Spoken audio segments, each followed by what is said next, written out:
Assalamualaikum warahmatullahi wabarakatuh.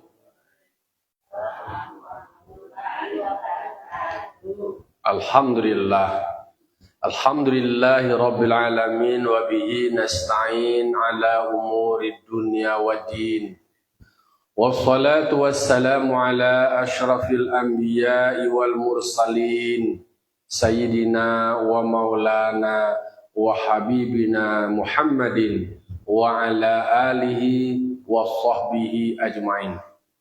Ashhadu an la ilaha illallah wahdahu la syarikalah wa ashhadu anna Muhammadan abduhu wa rasuluh sallallahu alaihi wasallam la nabiyya ba'dah amma ba'du.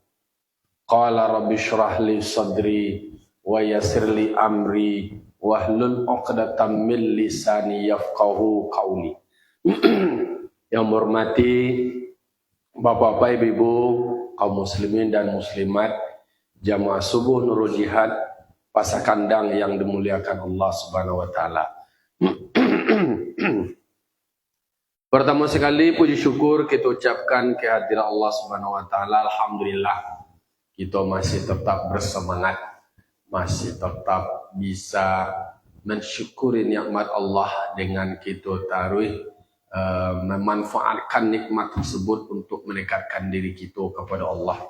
Semoga kita menjadi hamba yang istiqomah, yang selalu kuat pendirian kita, teguh iman kita, mati kita dalam keadaan beriman dan muslim. Amin amin ya rabbal alamin. Salat dan salam kita kirimkan kepada arwah junjungan kita, yakni Nabi besar Mustafa Muhammad sallallahu alaihi wasallam yang berjuang untuk kita, untuk keselamatan kita. Jadi kecintaan beliau, sayangnya kepada kita, beliau menyebutnya kita adalah sebagai saudara beliau. Sehingga sahabat Nabi pun bertanya, bagaimana kau disebut sebagai saudaranya? Karena kita beriman kepada Allah, beriman kepada Rasul, meskipun kita tidak pernah bahasa lebok je beliau, tidak pernah mendengar langsung perkataan beliau, tapi kita masih bisa mengimani beliau. Baiklah Bapak-bapak, Ibu-ibu, kaum muslimin dan muslimat, jamaah subuh yang dimuliakan Allah. Kita lanjutkan ulang kaji awak.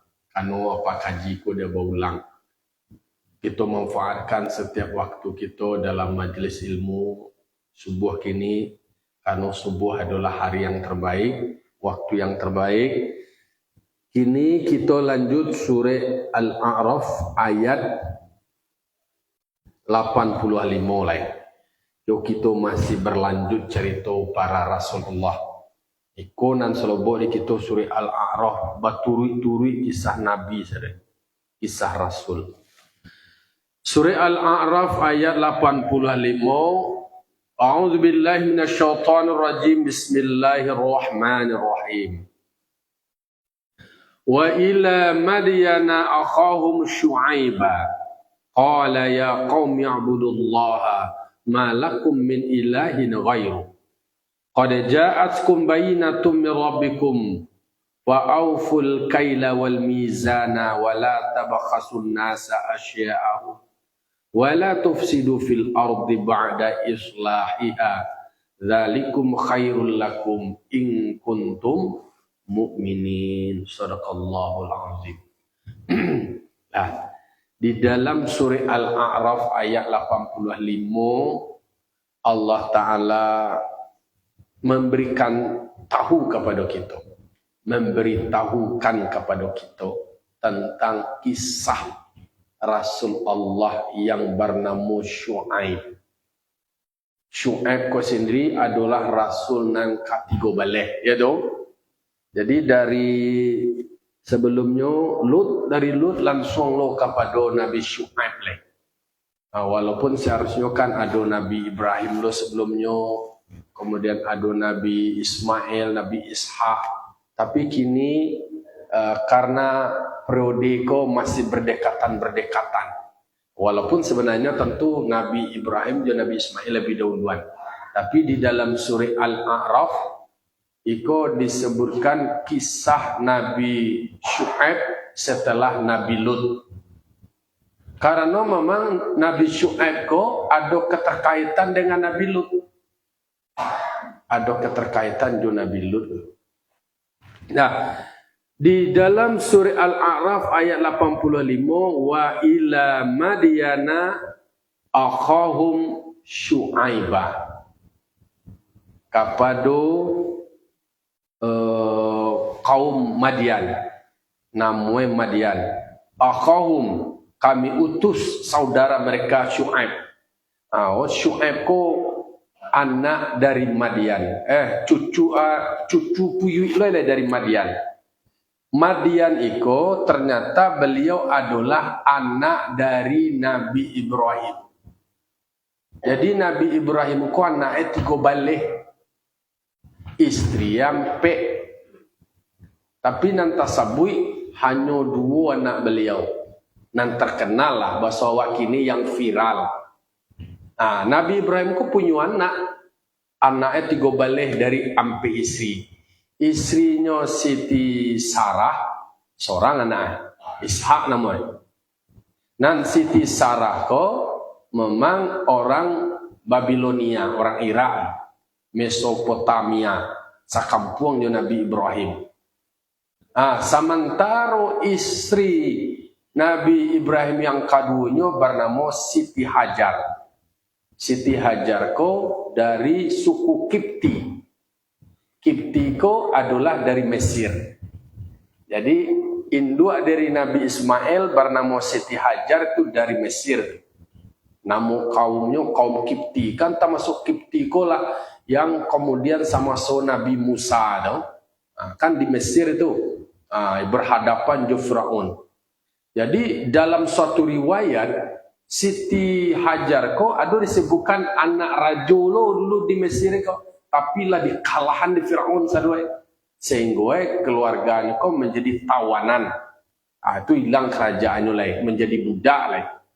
Jadi Siti Hajar ko adalah budak perempuan yang diserahkan oleh Firaun atau pemuka dari Mesir kepada Nabi Ibrahim atau kepada Siti Sarah. Jadinya budak hamba sahaya yang diserahkan pada saat Nabi Ibrahim ke Mesir. Kalau kita lihat dari peta perjalanan Nabi itu dari Irak itu di sebelah kanannya celah Iran. Kemudian ada Hijaz. Disebut di situ tuh Madian. Kalau kini namanya Yordania. Berdekatan dengan Syria. Memang para lujo wak kayu ne payo tabang-tabang kesenan kan. Di sebelah kiri celah itu Mesir. Dak ke Sungai Nil Egypt tuh. Jadi di Mesir. Tak tu perjalanan itu. Kalau Nabi Ibrahim kok meninggal sama Siti Sarah kok di Palestina. Di Palestina kok dia telo dari Yordania. Itu perjalanannya itu. Jadi anak dari Nabi Ibrahim kok dari istri yang ketigonya Kantura nama bininya. Si Kantura kok punya anak bernama Madian. Baranam lo na esnan. Lalu kemudian alodo bini nang kampe nama Hajan. Bali mulo na itu. Hajan namanya. Si Hajan. Jadi kalau Nabi Ishak indue itu Siti Sarah seorang anaknya. Siti Hajar indue anaknya Nabi Ismail seorang lo anaknya. Itulah jalur Nabi Ismail. Kau dari Nabi Ismail turunlah kepada keturunan Nabi Muhammad. 50 lo itu ranji itu. 50 ranji sampai kepada Nabi Ismail. Kita memahami bahwa dari jalur Nabi Ishak itulah turun Yakub, itulah keluarga-keluarga Bani Israel atau orang Yahudi dah. Masuk Isa sampai ke Isa. Nampak tokoh-tokoh terkenal itu kan ada Musa, kemudian ada Isa, termasuk ulul azmi itu kan. Itu melalui jalur dari Nabi Ishak, anak dari si Sarah. Ba'amang ko Nabi Ibrahim ko disabui sebagai bapaknya para rasul karena dari jalur beliau ko lebih kambang. Ternyata Madian ko anak dari Nabi Ibrahim itu mana Madian ko anak Malayan ada namanya Nazir, ada macam Yazir namanya, ada macam Yazul. Itu lahirlo Makail, lahirlo kemudian anaknya nama Syuaib. Melalui kakek buyutnya Madian kolah banamo kaumnya itu adalah Madian. Kaum Madian. Nah, Madian ko sendiri Nabi Musa dalam satu riwayat Nabi Musa ko kan pernah lo dikaja di Firaun, kemudian lari lo ke Madian. Disabuian pula lah Nabi Musa ko dalam satu riwayat itu adalah menikahi anak dari Syuaib. Ketika Syuaib ko anaknya mengembaluan kambiang, ditolong ada mengalami kelelahan segala macamnya, ditolong dek Nabi Musa. Selama 8 tahun sampai 10 tahun Nabi Musa ko di Madian tu. Dalam satu riwayatnya, ba'amang ko 8 sampai 10 tahun disuruh lo membantu mengembala kambiang karena itu lo mahare. Lo namanya Bian bukan anak Syuaib, tetapi tokoh Madian. Tapi nang tokoh Madian, pemuka Madian itu adalah Syuaib. Itu jalur-jalurnya. Jadi ada kontak sejarah. Kalau Profesor sana mana orang Periam buat luang enggak? Di Sarih Widiatullah kok Azumadi Azra tuh kan beliau membaca kontak sejarah jalur ulama Nusantara dari Timur Tengah berbagai macam daerah tuh sampai ke Nusantara. Ternyata dari nabi-nabi mulai dari Nabi Nuh, kemudian sampai kepada Nabi Hud, kemudian sampai kepada Nabi Soleh, sampai kepada Nabi Ibrahim, Nabi Lut, itu punya jejak jalur yang jaleh. Itu jalurnya Nabi Shish. Jadi Shish, kemudian kepada Nabi Nuh kok jalur kok melalui Syam. Jalur Syam kok lah yang kemudian mengkambang menjadi rasul. Kini itu adalah Nabi Syuaib. Nabi Syuaib itu adalah cucu-cucu piyu lo dek Nabi Ibrahim. Tapi jalurnya kok nak panjang lo terputus lo sampai ke Syuaib. Ada lo beko jalur-jalur yang lain sampai lo kepada Nabi Ayub. Lalu kemudian di dalam riwayat pun disebutkan istri dari Nabi Ibrahim namanya Siti Sarah. Itu adalah anak lo dek paman Nabi. Jadi Nabi Ibrahim kok ayahnya adalah Tarikh atau Tarah orang baca, tapi bahasa Tarikh di dalam Al-Quran disebutkan Azar. Apa namanya itu? Apa bernama Sinahar. Nahar kok tadi malah ia Lut. Lut kok beradik kakak sama Sarah. Jadi menyambung. Jadi satu riwayat menyebutkan bahwa yang mayoritas menyebutkan itu bahwasanya Nan Siti Sarah ko tadi adalah anak dari apa Nabi Ibrahim. Anak lo Nabi Lut ko tadi anak lo dek Sinahar ko tadi. Apa? Kakak ayah itu dulu jalurnya. Sana itu sanak saya namanya itu lagi. Sanak bapak dikawinkan sama. Iyo dulu itu riwayatnya. Boleh ya. Dulu sedangkan Nabi Adam anak mereka kakak itu. Jadi memang ada kontak-kontak, tapi itu kan data-data takah Nabi Musa tuh menikahi anaknya Nabi Syuaib pun adalah 2 pada P. Bahkan Nabi Syuaib kau disebutkan pula menikahi anak daripada Nabi Lut. Anak Nabi Lut kau ada 2, adik nikah lo dek Nabi Syuaib kau. Tak tu hubung-hubungan itu. Jadi bahasa sawu aja nih kau baik kai. Jadi ada ranji-ranji. Semua tak kawa di kampung. Kalau di kampung kau mako kai beboh banawa. Kadang awak tu bahasa sawu. Awak baik pa babisan andan semandan bako baki. Nah, kan kata itu banyak kai-kai. Nah, di dalam surah Al-A'raf ayat 85, ternyata pesan dari Nabi Syu'aib kepada kaumnya sama dengan nabi-nabi sebelumnya. Ya qaumi ya'budullah ma lakum min ilahin ghairu. Pesan pertama itu adalah pesan tauhid. Dakwahnya adalah dakwah tauhid. Sembahlah olehmu Allah, tidak ada Tuhan selain Allah. Itu. Lalu kemudian ditegaskan oleh Nabi Syu'aib, qad ja'atkum bayyinatun mir rabbikum. Sungguh telah datang, telah sampai kepadamu, yaitunya dalil-dalil atau mukjizat atau apalah tanda-tanda dari Tuhanmu tentang kebenaranku sebagai rasul. Tetap saja kaum Madian itu sendiri itu mereka juga menolak Nabi Syu'aib. Dalam perjalanan sejarah para rasul untuk menyampaikan dakwah kepada kaumnya itu tidak mudah. Padahal pas wawai kok kalah cucu-cucuan mereka dari suku dari saudara mereka sendiri, dari kalangan mereka, dari jalur mereka. Itu nanti diangkat menjadi rasul, tetapi tetap saja ada penolakan dari mereka. Ajo nele bukti ya, ditunjukkan berbagai macam bukti. Bukannya membuatnya semakin percaya, justru memperolok-olokkan, menantang-nantang. Itulah banyak yang terjadi. Mulai kepada Nabi Soleh, Nabi Lut, Nabi Hud, Nabi Nuh, dan rasul-rasul sebelumnya. Itu ketika disampaikan kebenaran, ditantang kebenaran. Karena ada kesombongan, kearoganan.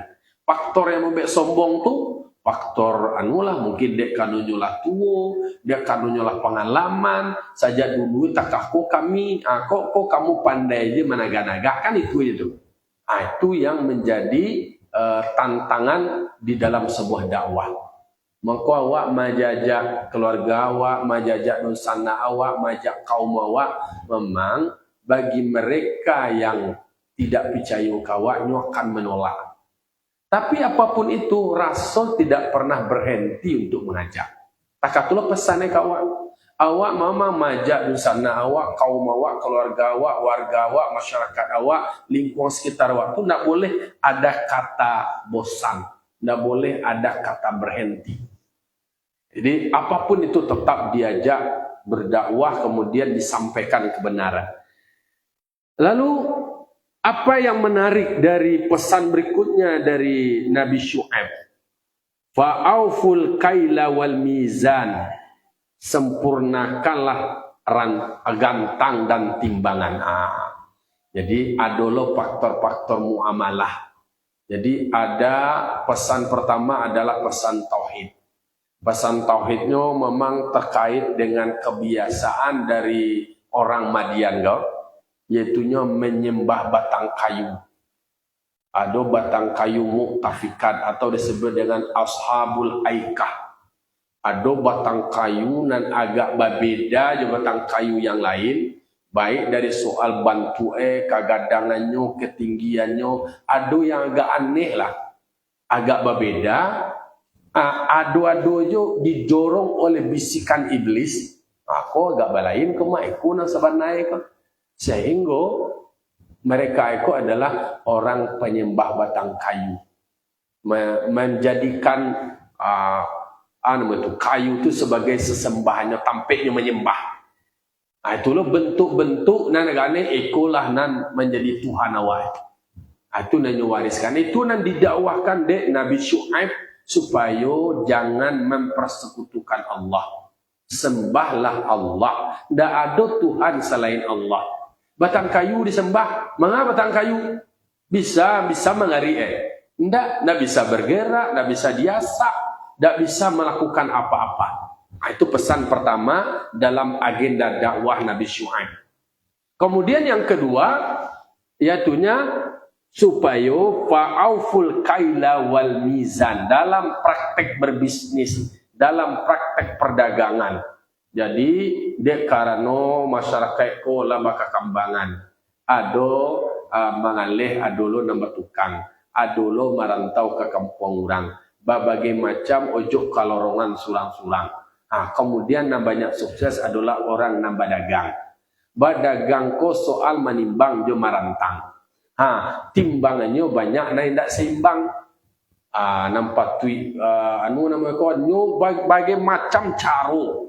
Jadi praktek-praktek culas, praktek-praktek curang dalam kajian kitab Murakil Ubudiyah kita baca kan ada lo Zalanbur nama iblis itu yang berperan di pasar mencoba supaya mengajarkan dusta, kemudian sumpah yang bohong, kemudian tidak objektif dengan timbangan, mengurangi timbangan, otan piakar modal nak keluar do naiko do pokoknya nak tanu do bana akan drama-drama yang dibuat supaya tapi itu kesannya berdutuk.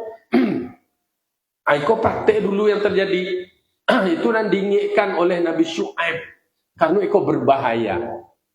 Faktor-faktor terjadilah ada kerugian. Kan dikatakan wala tabkhasun nasa asya'ahum. Jangan kamu merusak sesuatu, artinya akan merugikan orang lain namanya.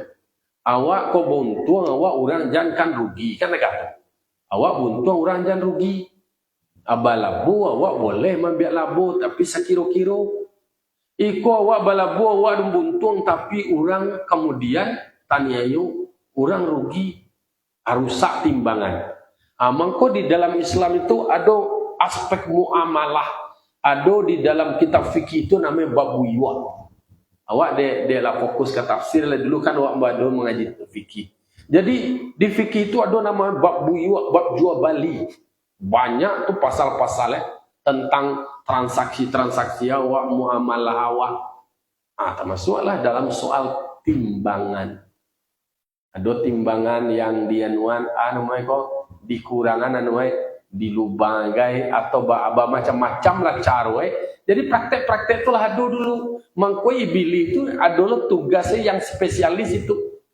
Ikolah misi dari Nabi Syuaib supaya soal berbisnis, soal berdagang itu jangan merugikan orang lain. Karena sifatnya itu kan adalah akad saling kerelaan. Tetapi jangan sampai merugikan orang lain. Dapatnya awak membeli ndak rugi, orang nak menjual ndak orang menjual lagi balabu kan nak apa? Ada labu bagi orang menjual, orang membeli ndak rugi. Maka apa yang harus dilakukan? Fa'aful kaila wal mizan. Buatlah timbangan yang adil, jangan sempurnakan timbangan itu tadi, jangan dirusak. Kan itulah dek maraso kayu dengan kayu itu culas. Ikut definisi kayu kayu untuk mendapat yang kayu tetapi merugikan orang lain. Itu bahagia di atas penderitaan orang lain. Manipu, mengicuah. Sekilo menjadi sekila aja. Dikurangnya sekian on, jadi itu nak cukup kilo ada lain. Jadi awak kok nak sekilo ada sekila aja. Kila bakila-kila mau jadi lain.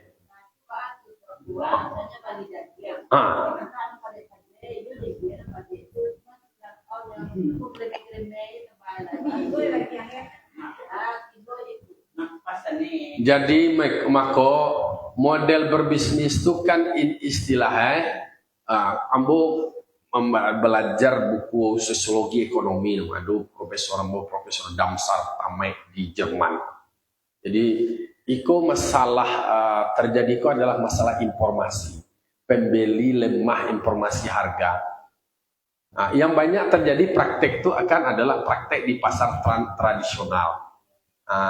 Tingkat tawar, kalau bahasa bisnisnya itu nilai tawar pembeli itu kuat. Itu ada teori Porter namanya, bargaining power of buyers. Jadi nilai tawar dari pembelinya itu kuat. Kemudian si penjual kau tadi akai lah carwe. Adek karena orang kau banyak tawarnya, kira diletaknya harga 3 kali lipat dia tu lagi. Nyoka dia gua kayaknya kau je. Padahal nilai jualnya sebenarnya nilai jual itu kan dalam teori harga itu bara biaya produksi, bara biaya bahan, biaya operasional dan segala macamnya, kemudian bara keuntungan yang akan diambil. Bara keuntungan. Dari sisa itu ditetapkanlah harga HPP, ditetapkan harga jualnya seperti itu. Tetapi dek karena konsumen ku banyak, kau nanu mahal bagus, kue ke maje, dinayaknya ragu 3 kali lipat. Bara baju ke sini, 150, 150, mahal mana macam 30 lah. Karena gue kan mau bayar 30. Nak dapat doan itu doa akhirnya turun. Anu lah, 120 lah. Turun. Satu. Jadi ada nilai namanya daya tekan dari pembeli. Nak ialah mau payah lah je. Payah. Marilah ni cikgu sekolah lu aja. 90 lah. Itu contohnya itulah itu kan. Artinya kan masalah harga tidak diketahui. Tapi kini kan lah mulai berubah.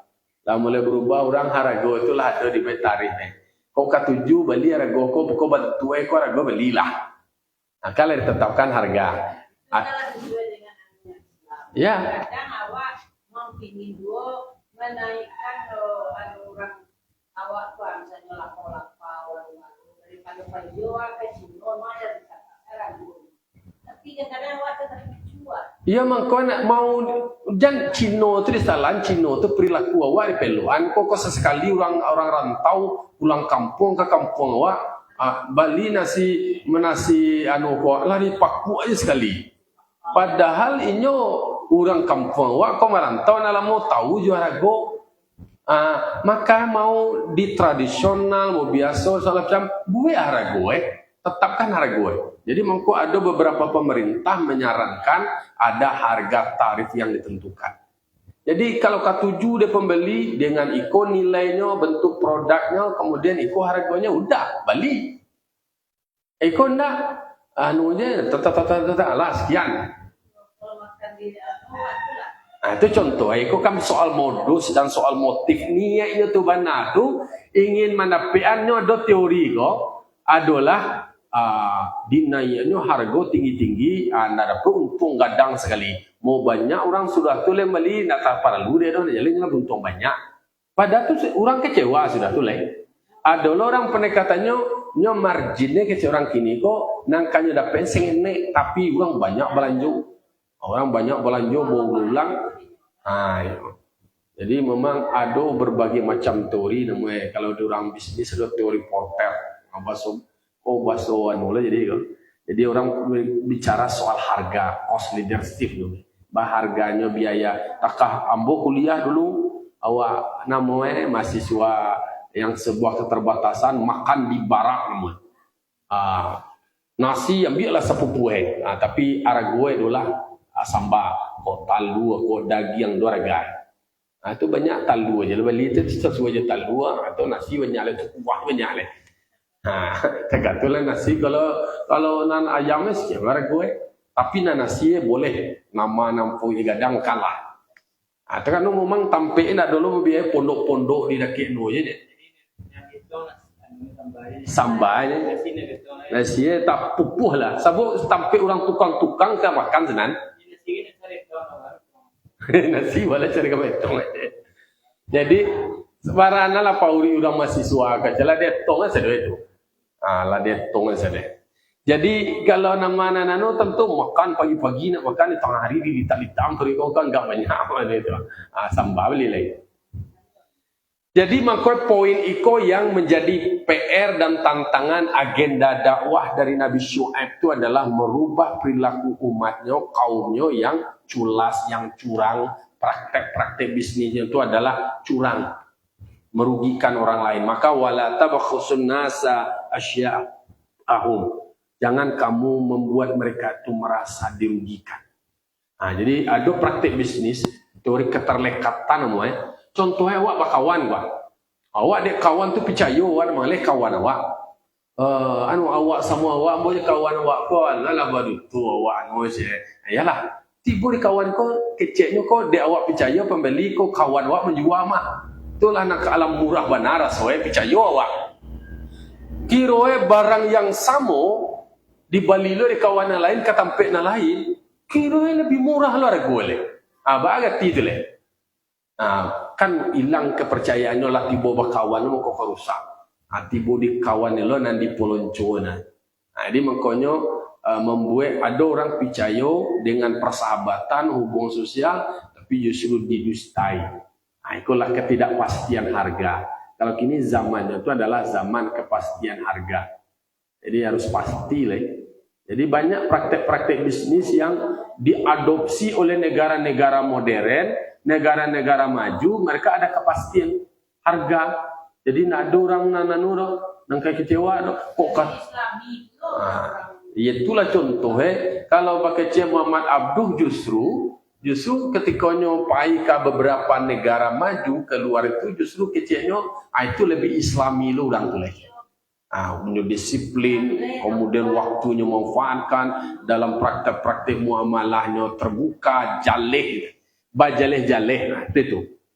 Kemudian agenda berikutnya dari Nabi Syuaib adalah wala tufsidu fil ardi ba'da islahiha. Jangan kamu membuat kerusakan di muka bumi. Baca ruwet. Tinggalkan kekafiran dan tinggalkan kemaksiatan. Jadi semakin banyak dosa awak, semakin banyak nangkapia, semakin banyak berbuat maksiat, itu namanya adalah membuat kerusakan di muka bumi. Makanya jadi membuat kerusakan itu tidak sekedar kerusakan fisik je dah, tidak sekedar menabang-nabang hutannya dah, tidak sekedar membuang sampah di tampek sungai, itu yoyo itu adalah merusak bumi. Tetapi ada lo yang merusak bumi berikutnya adalah soal parangai. Soal akhlak, soal alay. Termasuklah nama LGBT dah. Soal LGBT itu umat dari Nabi Lut yang kemudian diturunkan berbagai macam bencana dek karena ini berbuat maksiat. Ba'da islahiha, setelah baiknya bumi dengan diutusnya Rasul. Jadi diutusnya Rasul itu adalah agenda untuk menata supaya manusia kok bisa menjaga bumi, menjaga kebaikan, menjaga dirinya dari perbuatan kufur dan daripada perbuatan maksiat. Kemudian tidak pula melakukan perusakan bumi secara fisik. Dzalikum khairul lakum in kuntum mu'minin. Demikian yang disebutkan di atas itu supaya kamu bertauhid kepada Allah, tidak menyembah pohon besar Ashabul Aikah yang dipraktekkan orang Madian. Kemudian jangan kamu berperilaku culas di muka bumi, melakukan praktek-praktek bisnis yang merugikan orang lain. Tidak boleh membuat kerusakan di muka bumi. Demikian yang disebutkan itu adalah kebaikan untukmu sendiri. Ya, untuk awaknya yang disampaikan dari Rasul itu adalah untuk kebaikan kita, untuk kemaslahatan kita, untuk kita. Atau pembelajarannya in kuntum mu'minin, jika kamu beriman, artinya adalah menghendaki iman, maka bersegeralah kita terus meningkatkan keimanan. Begitu pesan-pesan Nabi Syuaib di dalam surah Al-A'raf. Jadi Nabi Syuaib umurnya 110, kemudian namanya tidak banyak juga tersebut di dalam Al-Quran, tetapi pesan beliau menarik. Itu adanya praktek-praktek bisnis yang culas. Itu adalah menjadi PR pula bagi kita karena praktek itu masih berlangsung sampai kini. Lalu kemudian di ayat berikutnya, wala taqudu bikulli siratin tu'idun. Agenda dari Nabi Syuaib berikutnya adalah jangan kamu duduk di tiap jalan kamu memberi takut kepada manusia. Menakut-nakut manusia di jalan, begal-begal, mamalape petasan-petasan, itu adalah parangai dari umat dari kaum Syuaib, yaitu orang Madian.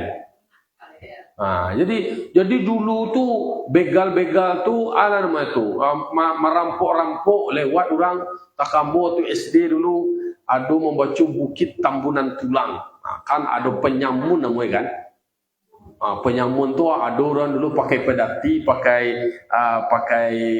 kabau tu membawa hasil panennya atau apalah namanya, melewati satu bukit ada penyamun. Itunya tu. Ayo, itulah. Nabi Syuaib kalau pesannya.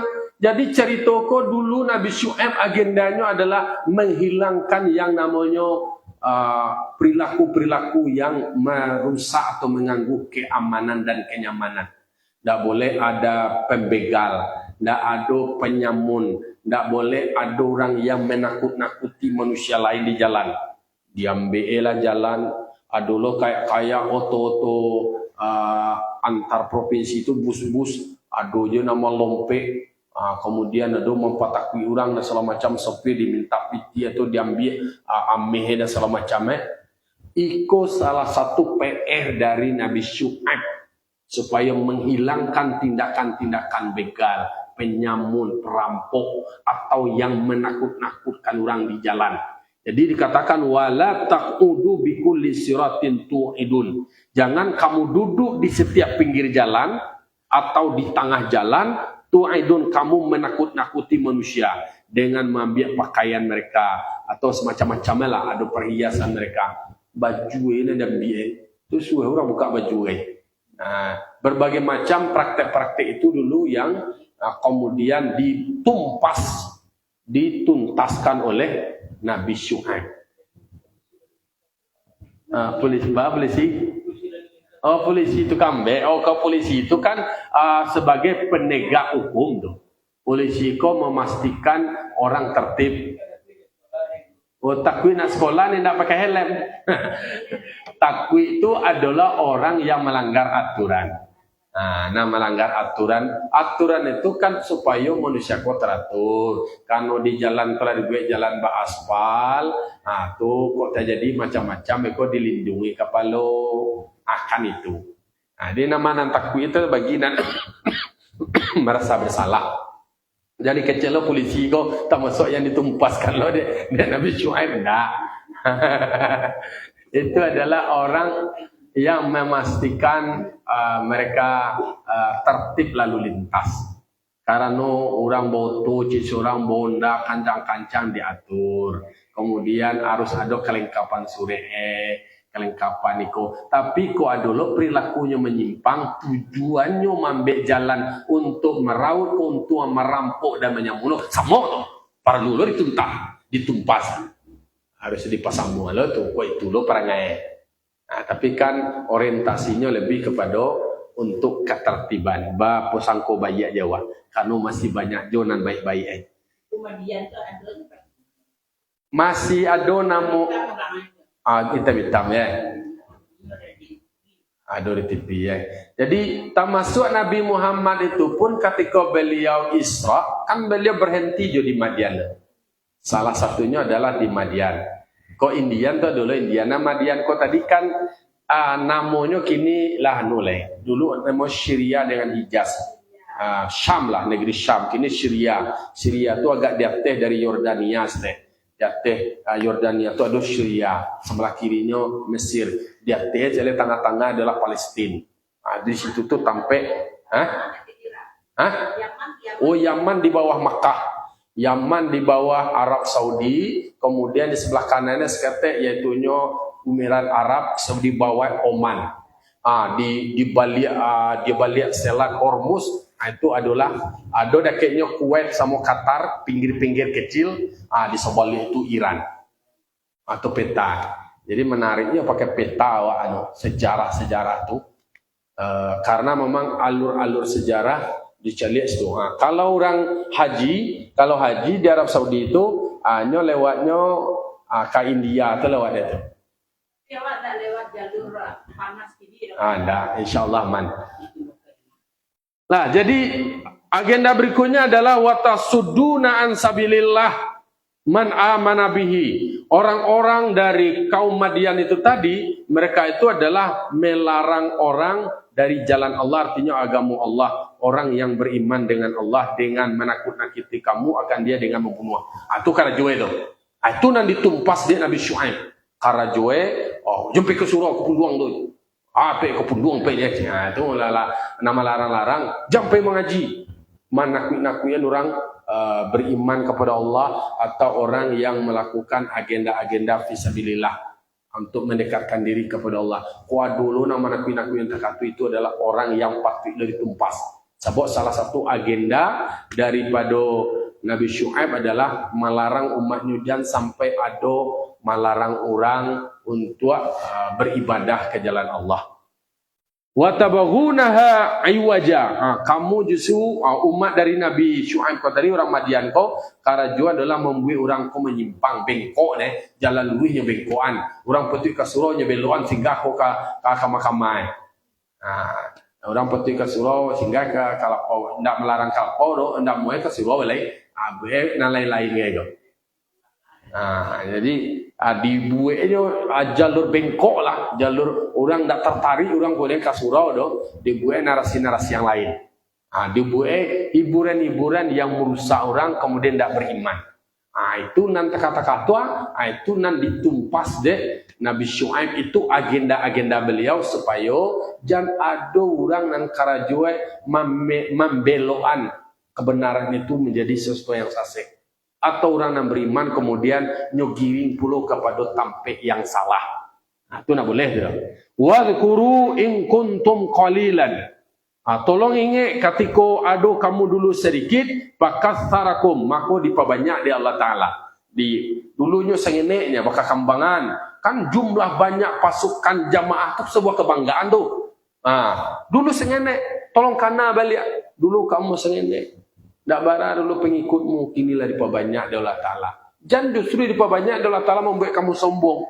Jangan sampai kamu wanzuru kaifa kana akibatul mufsidin. Tolong ingat, perhatikan bagaimana Allah Ta'ala memperlihatkan akibat dari orang-orang membuat kerusakan. Apa yang terjadi?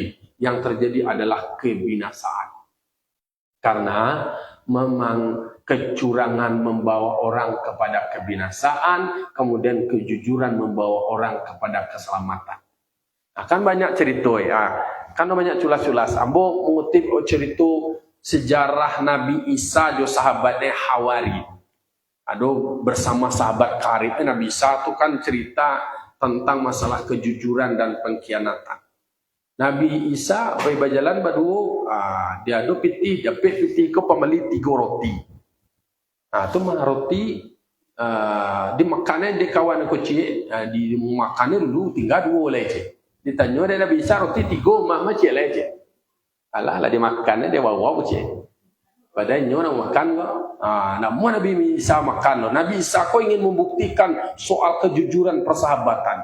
Bawa berjalan sairiang. Soal sahabat lah curhat wakilnya. Lah bercerita wakilnya.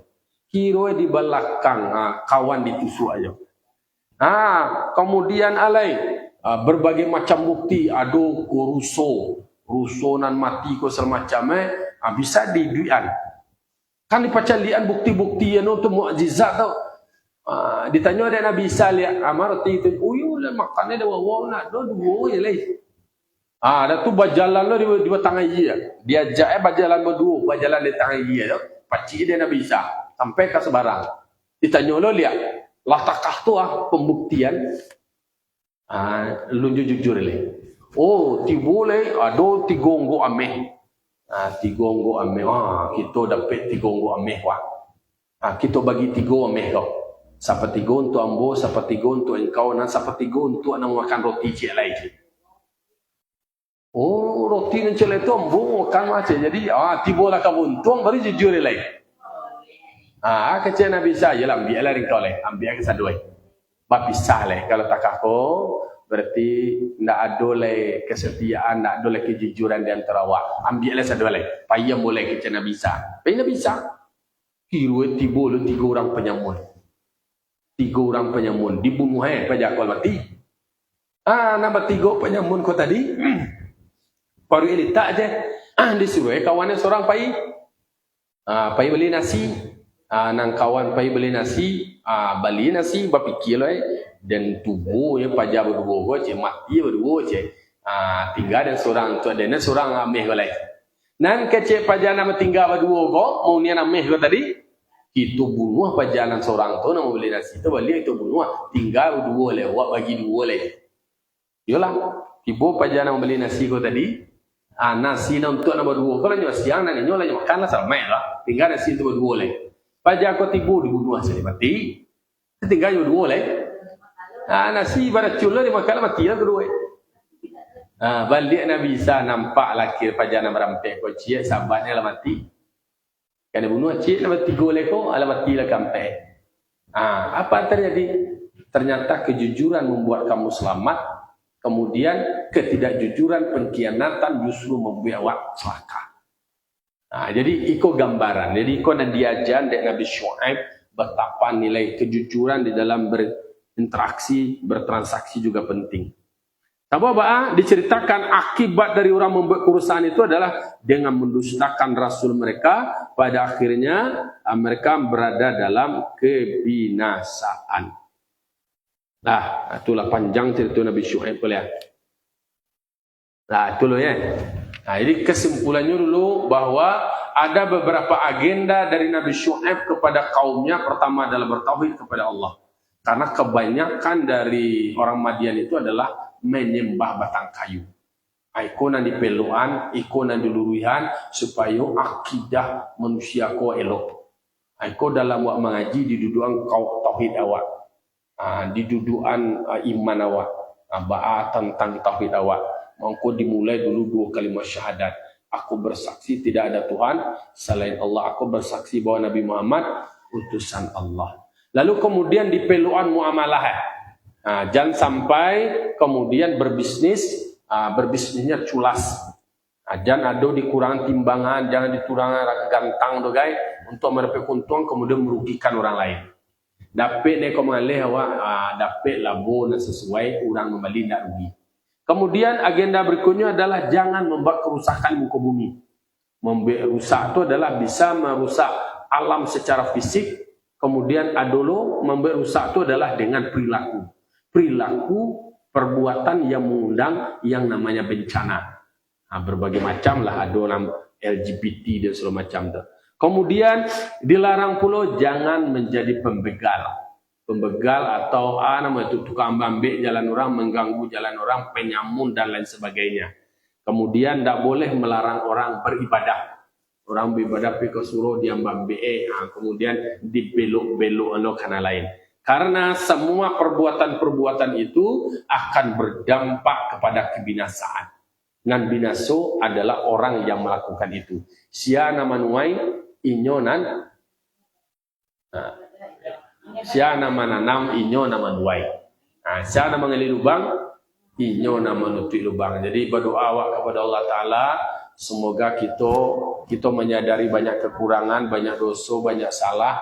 Senantiasa kita terus menjadi orang yang memohon ampun kepada Allah, selalu bertobat kepada Allah. Kita sadar sesadar kita peluan diri kita dengan kita tarik mengaji supaya pakana dewa diri awak adalah hamba Allah, makhluk yang serba kekurangan. Allah segala-galanya. Nak do dia awak nak bisa apa enggak anak. Karena semuanya akan binasa. Anak awak, arah tua, pangke awak semuanya akan pergi meninggalkan awak. Nangkan menolong awak adalah amal ibadat awak. Semoga kita menjadi hamba yang selalu istiqomah menjalankan kewajiban kita sebagai hamba Allah. Fa'tabiru ya ulil absar la'allakum turhamun. Allahumma waffiq lakum thariq. Assalamualaikum warahmatullahi wabarakatuh.